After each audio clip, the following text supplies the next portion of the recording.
Earlier today,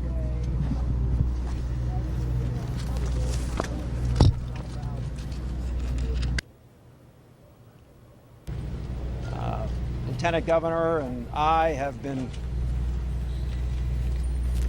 spoken to in an attempt that we might be prepared for something like this playing itself out in our state. You can never be prepared for this kind of incident. What has happened, what has transpired at that school building will leave a mark on this community and every family impacted. I only ask that all of our fellow citizens here in the United States and around the world who have already offered their assistance remember all of the victims in their prayers. To all of you in the media, we will do our best to keep you as informed as we can. After I'm done speaking, a representative of the state police will speak to you and give you some additional information. Earlier today, a number of our citizens, beautiful children, had their life taken away from them, as well as adults whose responsibility it was to educate and supervise those children. The perpetrator of the crime is dead, as is an individual who the perpetrator lived with. With that, I'm going to turn it over to Paul Vance, who will answer or will give you some additional information, and then later in the day, perhaps we'll speak again. Again, I think on behalf of the people of the state of Connecticut, we extend our condolences, as I have at the firehouse, to the parents of these children, as well as the adults that are there. I want to thank the President, who has been on the phone with us today, for his statement released to you a little while ago, as well as the statements he made to me much earlier today as the hours race by. And with that, I should also say that there are a number of public officials, including the First Select Woman, who has been on site throughout the day. We have state representatives, state senator, other select people who are here. We have the superintendent of schools who has done wonderful work in helping us get the information necessary to begin the processes that will be ongoing for a number of hours in advance. I want to thank Senator Blumenthal and Senator-elect Murphy for also joining us. With that, I'm going to absent myself. Mr. Vance will come forward and speak to you. Thank you very much.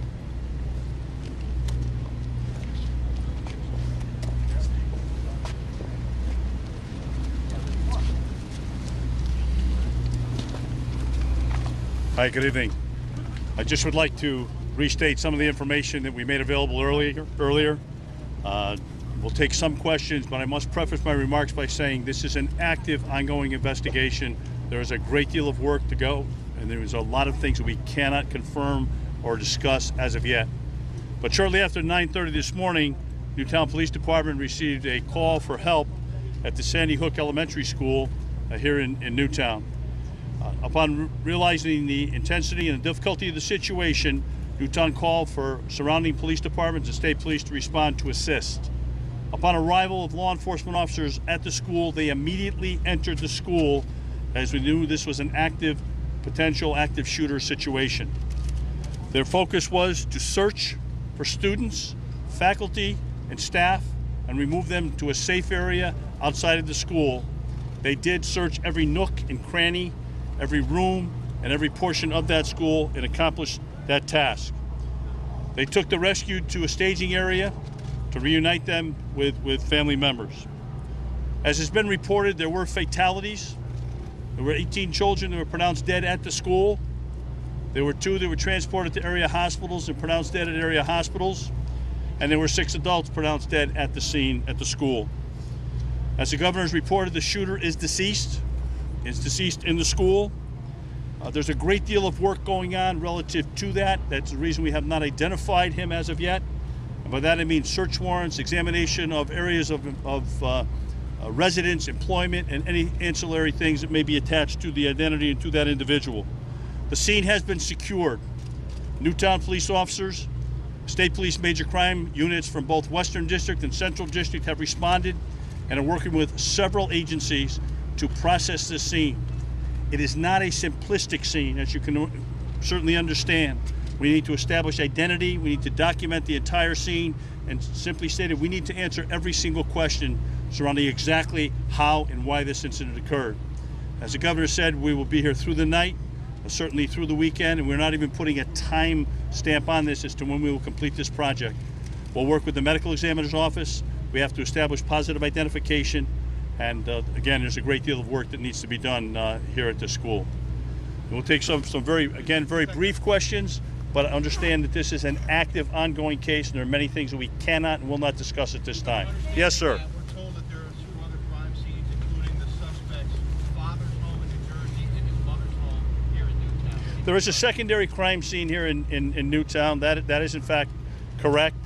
There is an adult deceased at that location. I can't discuss any further information on that at this time.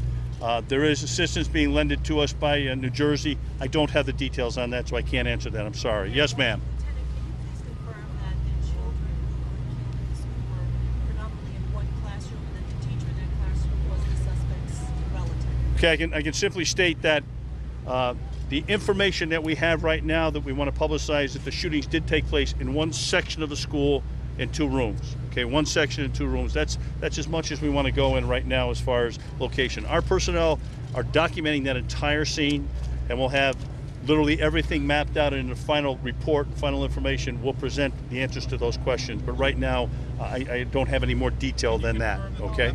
You had a question, sir. Someone?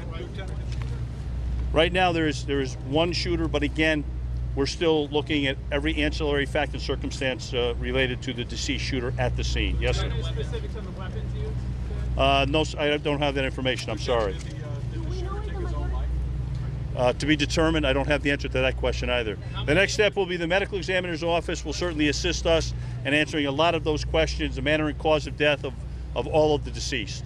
How many injured? That's it. 26 deceased. No injuries? One injury. One person was injured. Yes. I'm sorry?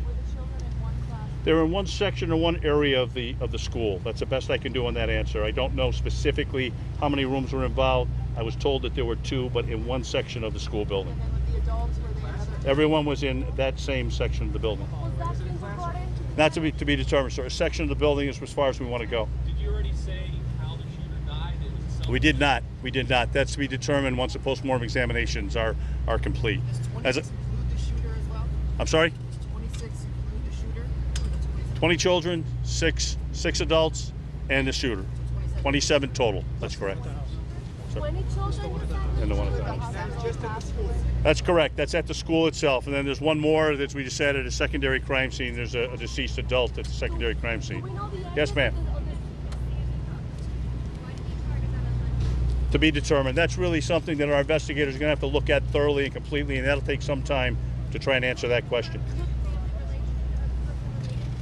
We haven't established any of that, ma'am. We have not made any positive identifications. We're working on that. There's some preliminary identifications have been made, but we have, as I said, a great deal of work. That's one thing we have to do is establish positive identification on all the deceased, and that's a time-consuming process. Lieutenant, do we know the ages of the victims? The ages, the range, the age range? I don't. No, I don't. This is a K-4 elementary school. And when Okay. police went into the school, were there still shots being fired at that time? That I don't know. I don't know the time sequence, and that'll be something that we will provide you. What I'd like to do is, no, we did not.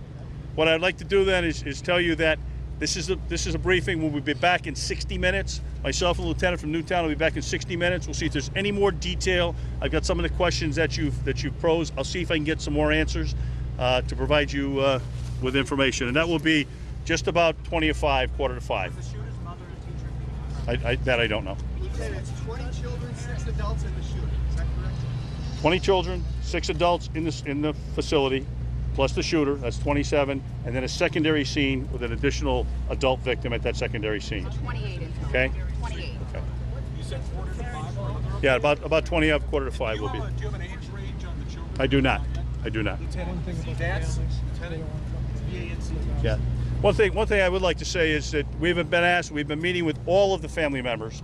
It's a very, very difficult scene for the family members, for all the responding first responders. It's a tragedy. It's a tragic scene. We've been asked by the family members to ask the members of the press to respect their privacy and to please leave them alone at this time. They're going through a tremendous amount of grief, which I'm sure you can appreciate. So I've been asked to ask you that personally by the family members. All right. I'll be back in 60 minutes with the lieutenant. We'll answer any additional questions we can. I don't know. I get it.